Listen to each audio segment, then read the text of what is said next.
Welcome to the demo of Balance. We help our users manage their finances and their environmental impact together.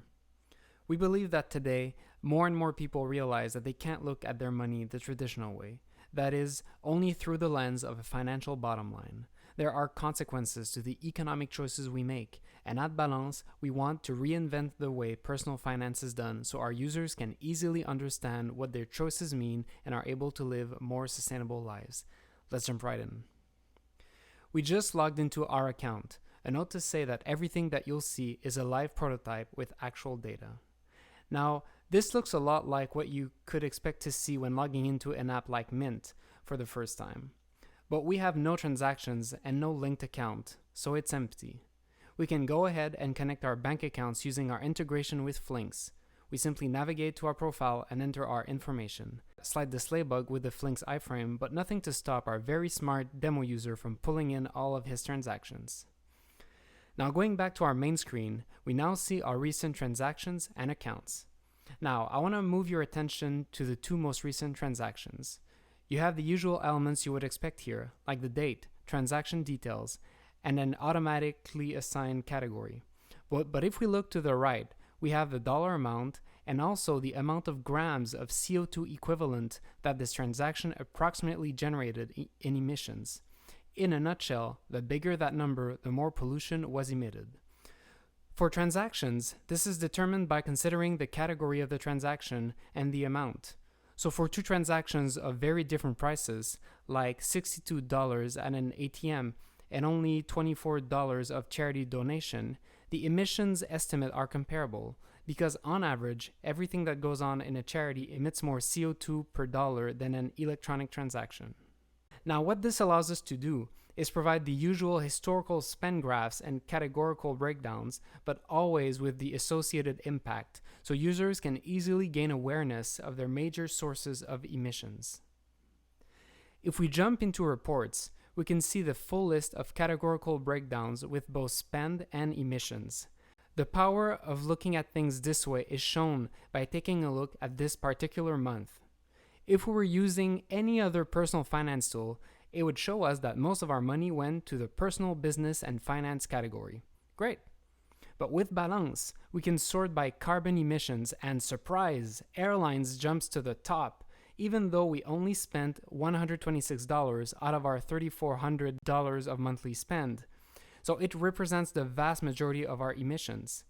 This just took the abstract concept that we've been hearing about that air travel is very polluting and made it very concrete and personal by showing me how much more it represents versus the other things I spend my money on.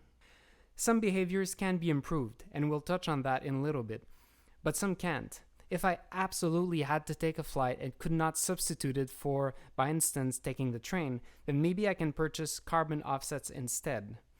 Purchasing offsets helps fund solutions that will reduce or capture emissions. A frequent one that we hear about is planting trees.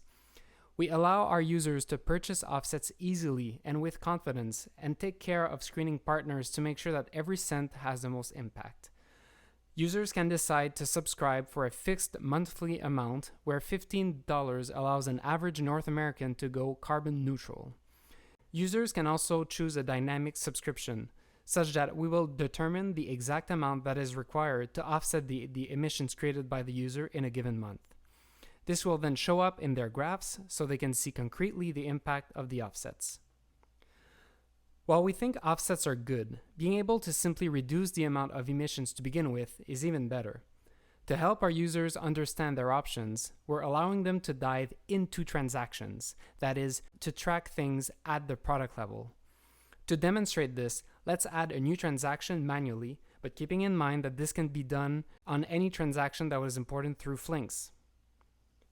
Let's add a grocery purchase of $40 at my local Metro store.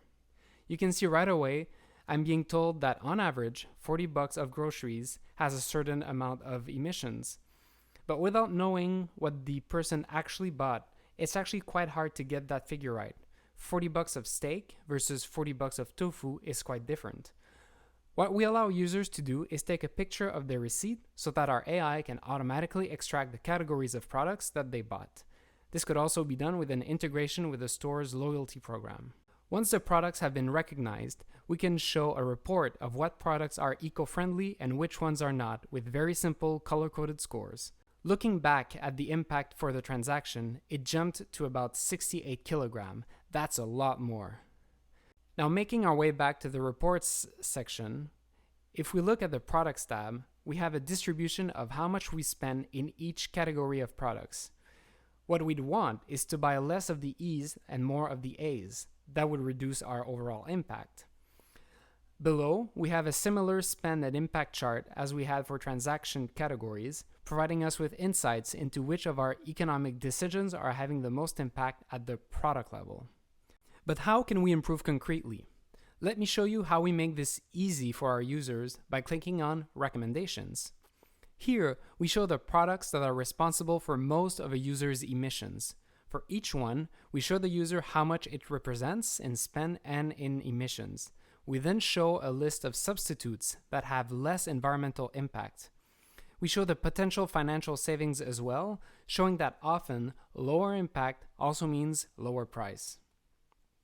Now that we've seen tracking both financial transactions and specific products, how about we set a target for ourselves so that we can improve? For that, we use the budgets feature that works just as you would expect. But right away, you can see that in Balance, there is something different. We have a predefined budget that's always there. It's what we call the 2-degree budget, and it shows how much carbon each person can emit monthly for us to globally stay below 2 degrees of warming. So let's go ahead and create another budget.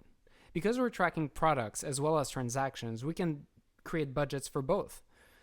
Let's pick groceries for this example and set a $200 monthly budget and a 100 kilogram carbon budget. And it's that easy. I can now track month by month how I'm doing on both money and impact. If I want to improve, I can add an action that I want to try.